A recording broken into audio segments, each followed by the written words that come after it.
यदि हिम्मत है तो मुझे करके दिखाइए, गिरफ्तार करके दिखाइए।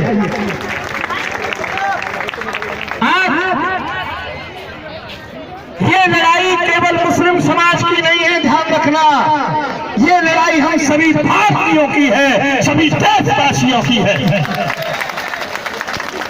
ये देश किसी एक बात का नहीं है, ये देश हिंदू मुस्लिम सिख ईसाई सभी का है।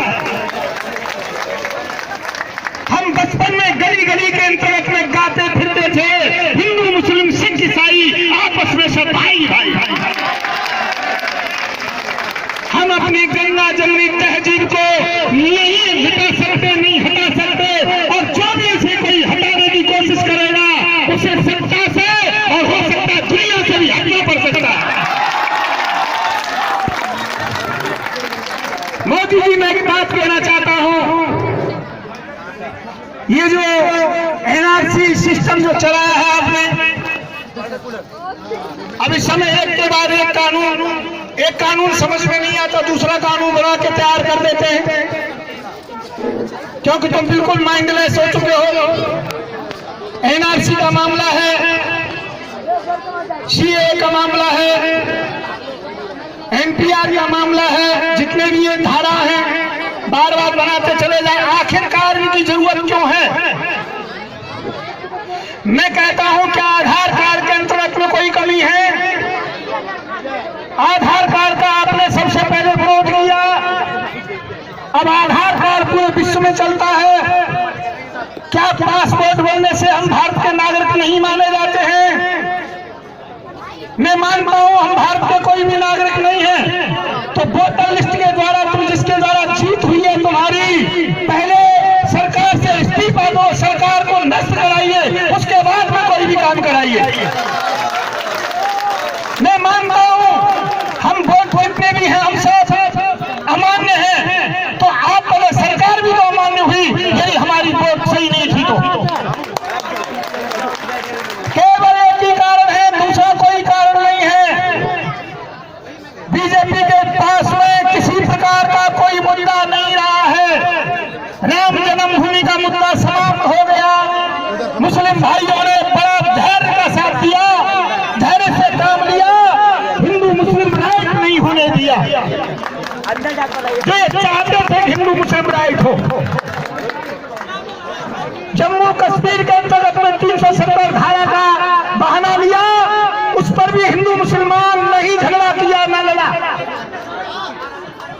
मेरे मित्रों, एक बात बताना चाहता हूं मैं, ईवीएम इस समय समाप्त होने जा रहा है, बैलेट पेपर से चुनाव हुआ करेंगे, इसलिए उन्होंने सोच लिया इसी एनसीआर के बहाने से क्यों ना हो हम मुसलमानों की वोटों को समाप्त कर दें और उन्हीं लोगों की वोट में हैं जो हमें वोट दें। इनकी ये राजनीति है। मैं एक बात कहना चाहता हूं, ये देश सभी का है, हिंदू मुस्लिम सिख ईसाई सभी का देश है, लड़ाई सभी की है, किसी एक व्यक्ति की नहीं है। मैं एक बात कहना चाहता हूं, मोदी जी आपको अच्छी प्रकार से समझनी होगी, आप कितना भी किसी को लड़वाना चाहो, पर देश के अंतर्गत में हिंदू मुस्लिम सिख ईसाई आपस में नहीं लड़ेगा। आज सरकार लड़वाना चाह रही है, पर हम लोग नहीं लड़ेंगे किसी भी स्थिति के अंतर्गत में। हम सरकार का पूरा विरोध करेंगे और ये जितने भी कानून बनाए हैं इनको विधेयक को लौटाना पड़ेगा उनके लिए। शायद आप लोगों को मालूम होगा, मैं आप लोगों को निमंत्रण देने भी आया हूं।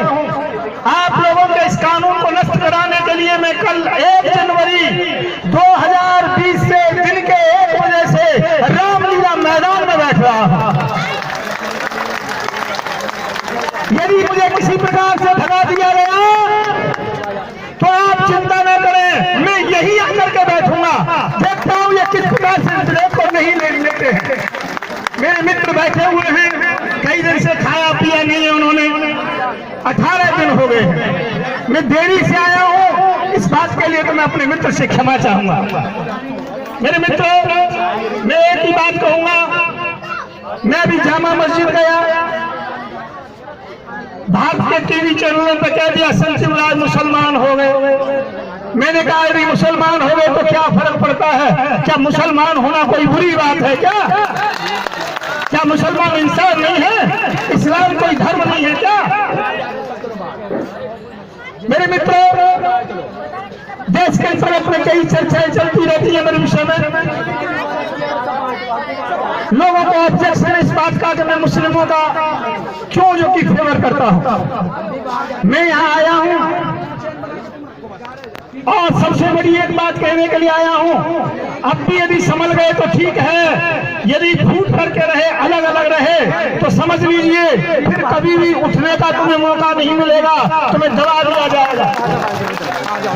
मैं आपको बरगला नहीं रहा हूं, मैं उन बात के लिए कहना चाहता हूं, दलित, मूल निवासी और मुस्लिम दोनों को एक होना पड़ेगा, भारतीय संसद को हटाना पड़ेगा और अगला प्रधानमंत्री मूल निवासी दलित को बनाना होगा।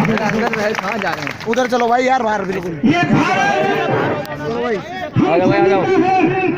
यदि कोई दूसरा व्यक्ति कहता है हमारा भारत है, तो मैं कहता हूँ ये भारत अम्बेडकर जी का है, ये भारत मूल निवासियों का है, जिनके संविधान के द्वारा हमारी कानून चलती है, हम चलते हैं। जहां मुस्लिम और दलित एक हो जाएगा, वहां सत्ता से तुम्हें कोई रोक नहीं पाएगा। और यदि मोदी इसी प्रकार से सत्ता पर रहे, भले ही मुझे कल अरेस्ट कर लें, तो ध्यान रखो देश के विभाजन होने में देर नहीं लगेगी, क्योंकि ऐसे लोग धर्म के नाम पर देश को तोड़ने में लगे हुए हैं। हम जैसे लोग हैं, आप लोग हैं और यहाँ के जितने भी आम लोग हैं, मुझे विश्वास है देश का विभाजन नहीं होने देंगे, नहीं टूटने देंगे। हम मुसलमान की कोई चर्चा करते हैं, हमें गद्दार कहते हैं लोग। मुसलमान को अपनी मांग उठाते हैं, कहते हैं पाकिस्तान चले जाइए। अरे मैं कहता हूँ जाना है तो तुम पाकिस्तान चले जाइए ना,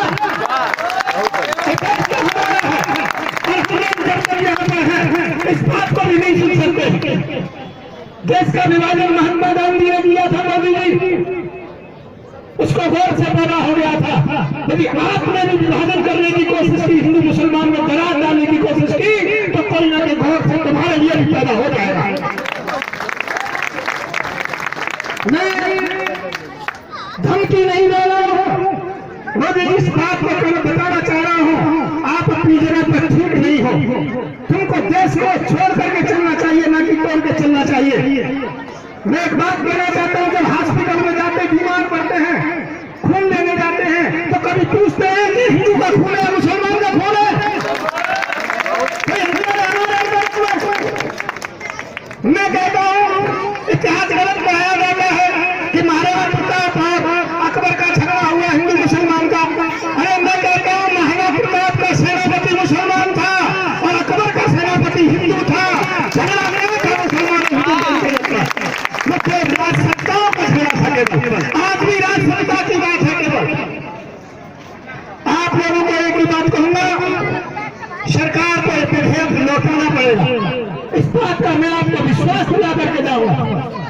हम इसके लिए लड़ेंगे, अंतिम सांस तक लड़ते रहेंगे, कोई भी शंका नहीं है इसके खिलाफ। मैं मुस्लिम भाइयों को धन्यवाद दूंगा, उनका धैर्य बहुत अच्छा है। 370 की बात हुई, 300 RSS के गुंडे भेजे हम लोगों ने, जिन्होंने वो वर्दियां पहनी और चेकिंग के नाम पर कश्मीर की बहन बेटियों के साथ गलत व्यवहार किया, जो सोशल मीडिया पर आया, परंतु बड़ी मीडिया पर नहीं आया। जामिया के अंदर अपने बच्चों को मारा गया, निकाल निकाल कर मारा गया, गाड़ियों में आग लगाई, तोड़फोड़ की, और वो बंदे RSS के थे, कुछ पुलिस के लोग थे। और ध्यान रखो, इल्जाम जिस पर दिया हमारे बच्चों पर दिया। मैं कल जब बोल रहा था, मेरी सबसे पहली मांग है कि जितने भी प्रदर्शन हुए हैं उसके अंतर्गत में जो भी बच्चों को हटाया प्रदर्शन के अंतर्गत में उन्हें शहीद का दर्जा दिया जाए, उनके घर में एक एक नौकरी दी जाए सरकारी, 10-10 लाख रुपए उनको दिए जाए, राहत राशि दी जाए। इसके लिए बैठना होगा, इस कानून को वो वापिस ले।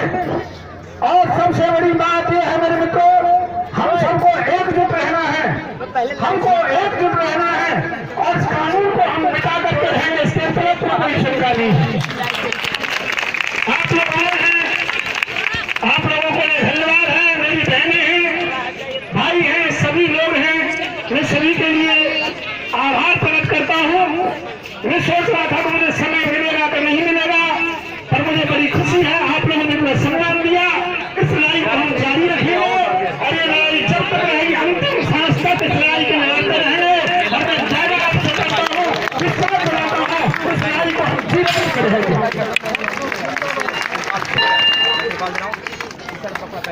मेरे मित्रों, बात एक ही नहीं है, अनेकों प्रकार से है।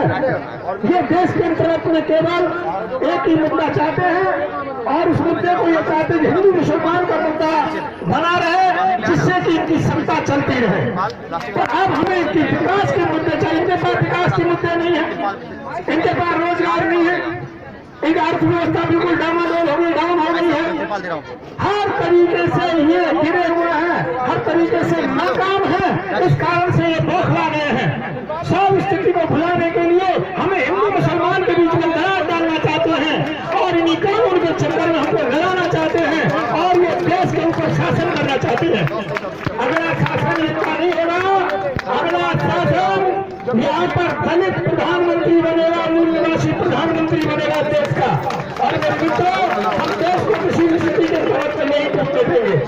मैं आपको आमंत्रित करता हूँ, मैं धन्यवाद देता हूँ सबके लिए। और मैं ज्यादा शब्द नहीं बोलते हुए मुझे सभानुवार जाना है। यदि कोई गलती हुई हो तो क्षमा चाहूंगा।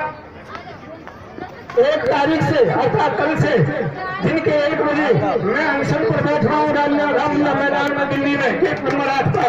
आप लोगों से निवेदन है, अपने रिश्तेदारों को फोन करें, मित्रों को फोन करें, ये पर भेज दिया, इसका फोटो खींच करके अपने लोग फेसबुक पर डालें या हमारे साथ जिन्होंने भी सही के लिए फेसबुक पर डालें और प्रचार करें। रोजाना कम से कम आप सुबह 10 बजे से लेकर के शाम को 6 बजे तक 1 घंटे का टाइम किसी भी टाइम निकाल करके वहां जाएं और वहां शांति से प्रदर्शन करें।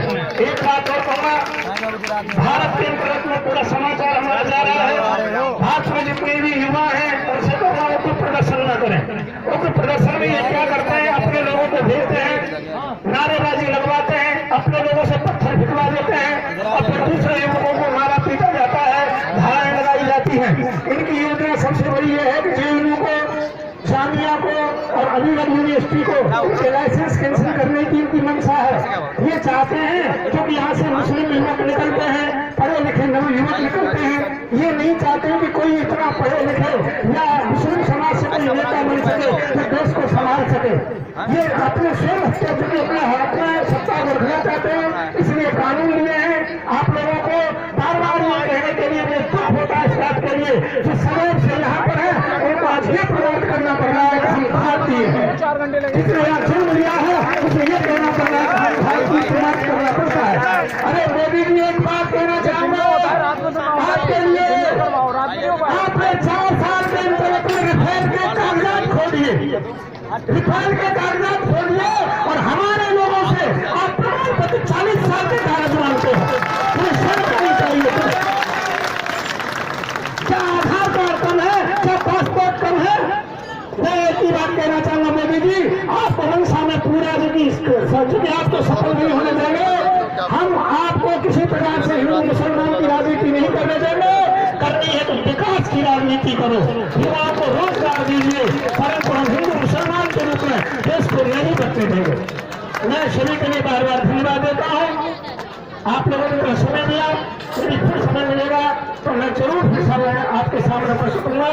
और मैं अपने भाई को और जो मेरी बहनें यहाँ बैठी हैं, जो यहाँ घूमने पर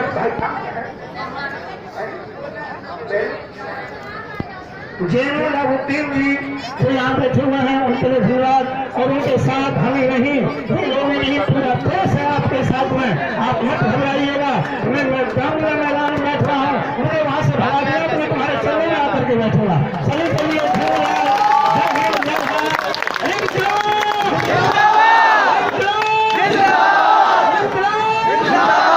आप सभी के लिए बार बार धन्यवाद। मेरी हिंदू सेना जिसका मैं प्रमुख हूँ, 1,27,00,000 उसके अंतर्गत में लोग हैं और आप तो मेरे साथ 20 करोड़ से ऊपर भारत के अंतर्गत में लोग हैं। हम आपके साथ ही, ये लड़ाई आपकी नहीं, ये हम सभी भारतीयों की लड़ाई है, हिंदू मुसलमान की लड़ाई है। धन्यवाद आपके लिए। नमस्कार नमस्कार नमस्कार। हिंदू मुस्लिम सिख ईसाई है।